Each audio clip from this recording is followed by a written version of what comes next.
આજરોજ સાબરકાંઠા જિલ્લા police headquarter ખાતે ટ્રાફિક અવેરનેસ મંથ નિમિત્તે ટ્રાફિક જાગૃતિ અને ડ્રગ્સ જાગૃતિની થીમને ધ્યાનમાં રાખી એક રનનું આયોજન કરવામાં આવેલું હતું.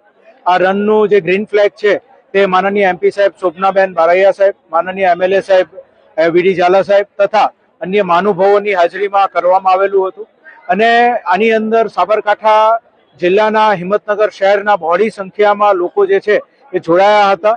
અને જે આપણું રન છે એ થીમને સક્સેસફુલ બનાવવા માટે થઈને આપણા સાબરકાંઠા જિલ્લા પોલીસના ટ્રાફિક વિભાગ તથા ડોક્ટર્સ જે છે એ મિત્રો દ્વારા પણ ખૂબ જ સપોર્ટ કરવામાં આવેલો હતો. અમારી સાબરકાંઠા જિલ્લાના તમામ નાગરિકોને એ જ વિનંતી છે, ડ્રગ્સથી દૂર રહો, ટ્રાફિકોના નિયમોનું પાલન કરો અને પોલીસને વધુ સારી કામગીરી કરવા માટે સાથ સહકાર આપતા રહો. સાહેબ, કેટલા કિલોમીટરની દોડ હતી, કેટલા જોડાયા હતા?